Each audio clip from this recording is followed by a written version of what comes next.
अस्सलाम वालेकुम। Welcome to my channel voice over by Amna Shah. I hope कि आप खुश होंगे। कहानी शुरू करने से पहले आपसे रिक्वेस्ट है कि अगर आपको मेरा कंटेंट पसंद आता है तो प्लीज़ मेरे चैनल को सब्सक्राइब करें। आइए दबीर हुसैन रिजवी की इस सनसनीखेज कहानी को सुनते हैं। पंजाब में शेखुपुरा और ननकाना साहब के दरमियान वॉरबिटन नाम का एक रेलवे स्टेशन है। इस मकाम को ये नाम अंग्रेज़ी हुकूमत ने अपने एक पुलिस ऑफिसर जॉन वॉरबिटन के एजाज़ में दिया था, जिसे लोग अंग्रेज़ समझते रहे, लेकिन हकीकत कुछ और थी। 1870 और 80 के दरमियान वो डिस्ट्रिक्ट सुपरिटेंडेंट पुलिस जिला लाहौर था। इस दौर में रहसनों, डाकुओं और ठगों के गिरोह ने लोगों पर दहशत तारी कर रखी थी। ये गिरोह पुलिस के हाथ नहीं आते थे, बल्कि अक्सर पुलिस इनके हाथ आ जाती थी और नुकसान उठाती थी। जॉन वॉरबिटन ने इन्हीं जुराइम पेशा गिरोहों की सरकूबी में नाम पैदा किया था। जहर खारनी के जरिए कत्ल, रहसनी और डकैती के आदि मुजरिमान के 70 मुकदमात उसकी ज़ाती काविशों से कामयाबी के मराहिल से गुजरे और ख़तरनाक गिरोह कैफर किरदार को पहुँचे थे।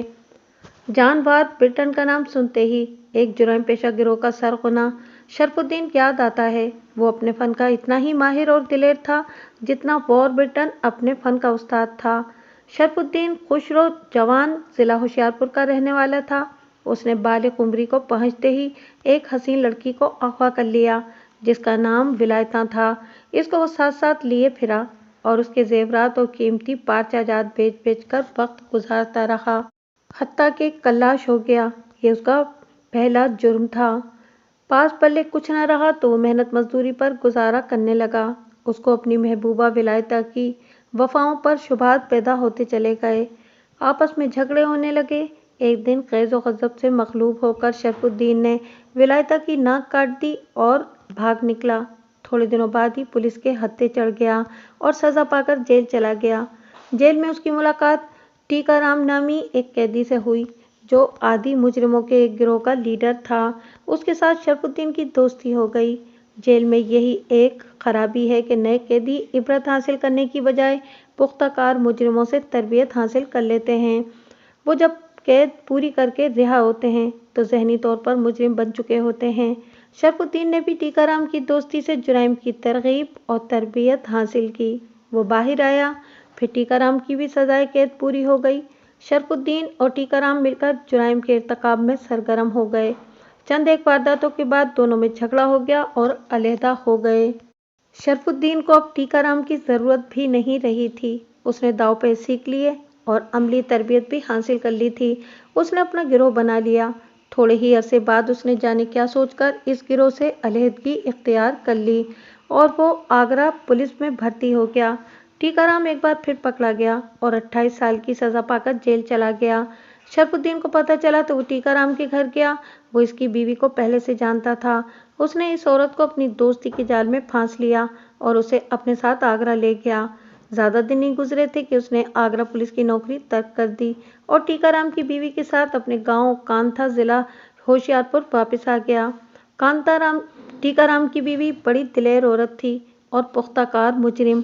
इसकी आनत से शरफुद्दीन ने 14 मुजरिमों का एक गिरोह बना लिया और रहज़नी और डकैती की वारदातें करनी शुरू कर दी। टीकाराम की बीवी, जो अब शरफुद्दीन की बेनिकाही बीवी थी, इसकी रहनुमाई और अमली मदद से शरफुद्दीन इंतहा दर्जे का ख़तरनाक जुराइम पेशा रहसन बन गया। वो कई बार पुलिस के ताक़ुब और घेरे से बचकर निकल गया। फिर उसने नकल मकानी की और वो टीकाराम की बीवी और अपने गिरोह के साथ अवध के जंगलों में चला गया, जो रहज़नी के लिए और रूपोश होने के लिए मौजूद है। उसने पूर्वी ज़बान बोलने की महारत हासिल कर ली। इस इलाके की शाहराहों पर उसने मुख्तलिफ भेस बदल कर जहर खाने की वारदातें शुरू कर दी। वो धतूरा और अफीम खाने की चीज़ों में मिलाकर मुसाफिरों को खिला देता और उन्हें बेहोश करके लूट लेता था।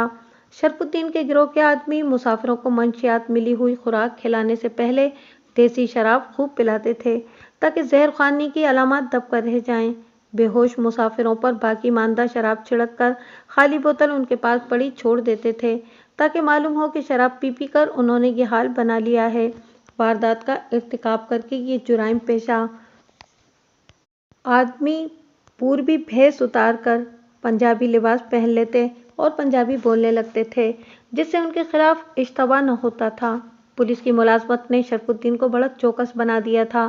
وہ پولیس کے طور طریقوں اور پولیس افسروں کے سوچنے کے انداز سے واقف ہو گیا تھا۔ اس سے اسے واردات کرنے اور پولیس کو گمراہ کرنے میں بہت مدد ملتی رہی۔ 5 برس تک شرف الدین اور اس کا گروہ انسانی خون کی ہولی کھیلتے رہے اور لوٹ مار میں مصروف رہے۔ انجام کار شرف الدین کا ٹیکا رام کی بیوی سے جھگڑا ہو گیا۔ جان واربرٹن پنجاب پولیس میں تھا۔ ٹیکا رام کی بیوی اودھ سے بچ بچا کر پنجاب چلی آئی۔ وہ چالاک عورت تھی۔ وہ جان واربرٹن سے ملی اور اسے شرف الدین کے متعلق بتایا کہ وہ کہاں ہے اور وہ کیا کیا وارداتیں کر چکا ہے۔ اس طرح اس جرائم پیشہ عورت نے ایک تیر سے 2 شکار مار لیے۔ ایک یہ کہ اس نے شرف الدین سے جھگڑے کا انتقام لے لیا اور دوسرے یہ کہ وارداتوں کی مجرمہ ہونے کے باوجود بری الذمہ ہو گئی۔ واربرٹن نے شرف الدین کو اشتہاری مجرم قرار دلا کر گرفتاری کے لیے 500 روپے انعام مقرر کر دیا، جو اس دور میں یہ بے بہا رقم سمجھی جاتی تھی۔ شرف الدین بھیس بدلنے کا ماہر تھا، ہاتھ نہ آ سکتا تھا۔ آخر رہزنی کی ایک واردات میں گرفتار ہو گیا اور اسے سزا ملی۔ اسے آگرہ جیل میں قید کیا گیا۔ اس واقعے کا دلچسپ پہلو یہ ہے کہ پولیس کو شبہ تک نہ ہوا کہ یہ شرف الدین ہے، جس کے ہاتھ بیسیوں انسانوں کے خون سے رنگے ہوئے ہیں اور اس کی گرفتاری کے لیے 500 روپیہ انعام مقرر کیا جا چکا ہے۔ اس نے اپنا نام کچھ اور بتایا اور وہ ہندو بنا ہوا تھا۔ اس نے داڑھی اور مونچھیں منڈوا دی تھیں۔ ٹیکا رام لاہور جیل میں بند تھا۔ کسی ذریعے سے اسے پتہ چل گیا کہ شرف الدین آگرہ جیل میں قید ہے اور اس نے اپنا نام ظاہر نہیں کیا۔ ٹیکا رام نے جیل کے حکام کے ذریعے واربرٹن کو بتا دیا کہ فلاں قیدی دراصل شرف الدین ہے۔ ٹیکا رام انتقام کی آگ میں جل رہا تھا کیونکہ اسے پتہ چل گیا تھا کہ شرف الدین اس کی بیوی کو اپنے ساتھ لے گیا تھا۔ پنجاب پولیس کے افسر ٹیکا رام اور شرف الدین کی پہلی منظور نظر ولایتاں کو ساتھ لے کر کارروائی شناختی پریڈ کے لیے آگرہ جیل گئے۔ شناخت یوں کی جاتی ہے کہ ملزم کو 8-10 آدمیوں کی صف میں کھڑا کر دیا جاتا ہے اور شناخت کرنے والوں سے کہا جاتا ہے کہ وہ ان میں سے اصل ملزم کو شناخت کریں۔ شرف الدین کو اسی طریقہ کار کے مطابق چند ایک قیدیوں میں کھڑا کر دیا گیا۔ سوچا بھی نہیں جا سکتا تھا کہ ولایتاں جو لمبے عرصے تک شرف الدین کے ساتھ رہی تھی اور ٹیکا رام جو طویل مدت تک شرف الدین کا ساتھی رہا تھا، شرف الدین کو شناخت نہیں کر سکیں گے، مگر دونوں اسے شناخت کرنے میں ناکام رہے۔ اس کی یہی ایک وجہ تھی کہ شرف الدین نے ولایتاں اور ٹیکا رام کے ساتھ آنکھوں ہی آنکھوں میں کچھ طے کر لیا تھا۔ ان دونوں نے کہہ دیا کہ شرف الدین ان آدمیوں میں نہیں ہے۔ شرف الدین کی بد نصیبی یہ تھی کہ پولیس کی جو پارٹی اسے شناخت کرنے گئی تھی، اس کے تھانے دار اور ہیڈ کانسٹیبل نے اس کی ہسٹری شیٹ میں درج شدہ حلیے کے نشانات سے اسے شناخت کر لیا اور ثابت کر دیا کہ یہ ہندو سادھو جو آگرہ جیل میں بھجن الاپتا رہتا ہے، دراصل مشہور رہزن شرف الدین ہے۔ شرف الدین کو پنجاب لایا گیا اور جیل سے نکلوا کر واربرٹن نے براہ راست اپنی نگرانی میں عدم پتہ مقدمات کی بھی تفتیش کرائی۔ شرف الدین نے بالآخر اپنے ہولناک جرائم کا کھلے دل سے اقبال کر لیا اور 1881 میں اس کو لاہور جیل میں پھانسی دے دی گئی۔ اس کے مر جانے کے بعد ٹیکا رام کی بیوی کے دل میں شرف الدین کی محبت بیدار ہو گئی۔ اس نے شرف الدین اور ٹیکا رام کے گروہوں کے پختہ کار افراد کو ساتھ ملا کر انتقاماً وسیع اور ظالمانہ پیمانے پر رہزنی کی وارداتیں شروع کر دیں۔ ٹیکا رام تو لاہور جیل میں قید تھا، جہاں اسے 28 سال قید رہنا تھا۔ صوبہ پنجاب سے نکل کر یہ گروہ اودھ کے علاقے میں چلا گیا۔ اس گروہ کو، جس کی سرغنہ عورت تھی، پکڑنے کا کام جان واربرٹن کو ہی سونپا گیا۔ یہ کام آسان نہ تھا، لیکن واربرٹن غیر معمولی عقل اور فہم و فراست کا مالک اور دلیر تھا۔ اس نے اس گروہ کو گھیرے میں لے لیا اور ٹیکا رام کی بیوی سمیت گروہ کے کچھ افراد کو پکڑ لیا، باقی مقابلے میں مارے گئے۔ جان واربرٹن کی اپنی ہسٹری بھی بڑی دلچسپ ہے۔ اس کا پورا نام جان پال واربرٹن تھا۔ اس نے CID کا خطاب پایا تھا۔ پنجاب کے دیہاتی اس کو کاٹن صاحب کہا کرتے تھے۔ اس کی ماں مسلمان تھی، جس کا نام شاہجہاں بیگم تھا۔ یہ افغانستان کے شاہی خاندانوں میں سے تھی۔ اس کی پہلی شادی سردار فیض طلب خان سے ہوئی تھی، مگر جلد ہی اسے طلاق ہو گئی۔ شاہجہاں بیگم ایک انگریز رابرٹ واربرٹن کی بیوی بن گئی۔ اس وقت شاہجہاں بیگم کی گود میں ایک دودھ پیتا بچہ تھا، جس کا نام جہانداد خان تھا۔ شاہجہاں بیگم کا دوسرا خاوند رابرٹ واربرٹن توپ خانے کا افسر تھا۔ اس کے بچے کا نام جہانداد خان سے بدل کر جان پال برٹن رکھ دیا۔ यूं एक अफगानी मुसलमान का बेटा अंग्रेज का बेटा बन गया। जॉन पॉल माउंटबेटन की अपनी शादी का किस्सा भी बड़ा रोमानी और ड्रामाई है। 1863 में वो लुधियाना में था। सुबह सवेरे की सैर के लिए हस्बे मामूल एक दिन जाते हुए उसने देखा कि सड़क पर एक कुत्ता खतरनाक तौर पर एक नौजवान हसीना पर हमलावर हुआ और उसको जमीन पर गिरा लिया। माउंटबेटन ने दौड़कर कुत्ते को मारा और उस हसीना को बचा लिया। कुछ दिनों के बाद उसकी शादी इसी हसीना से हो गई। जॉन माउंटबेटन का अंग्रेज बाप रॉबर्ट माउंटबेटन लेफ्टिनेंट कर्नल था। उसकी कोशिश से वो 1864 में पंजाब पुलिस में असिस्टेंट सुपरिटेंडेंट पुलिस के ओहदे पर भर्ती कर लिया गया।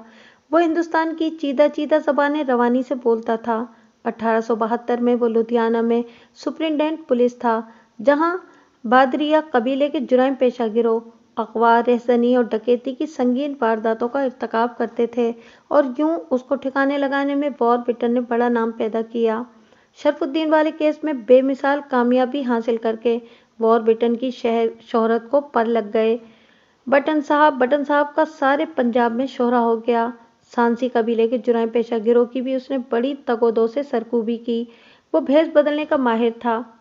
इस तरह वो खुद मुजरिमों की सुराग रसानी किया करता था, मुजरिमों की जहनियत को खूब अच्छी तरह समझता था और शब रोज़ इसी उधेड़-बुन में लगा रहता था। एक मौके पर हिंदू मुस्लिम तसादुम रोकने के लिए मुश्तइल मजमे में तन्हा जा घुसा और कामयाब रहा। दयानतदारी का पुतला था। उसकी नाकाबिले तरदीद रिपोर्ट पर एक डिस्ट्रिक्ट एंड सेशन जज को रिश्वतखोरी की बिना पर सजा मिली। 1900 में इंडियन पुलिस से रिटायर होकर वो रियासत पटियाला में इंस्पेक्टर जनरल पुलिस हो गया और यहीं कहीं मर गया। लेकिन अफगान माँ और अफगान बाप का ये बेटा, जिसे लोग अंग्रेज समझते रहे, आज भी शेखुपुरा और ननकाना साहब के दरमियान एक रेलवे स्टेशन के नाम से जिंदा है।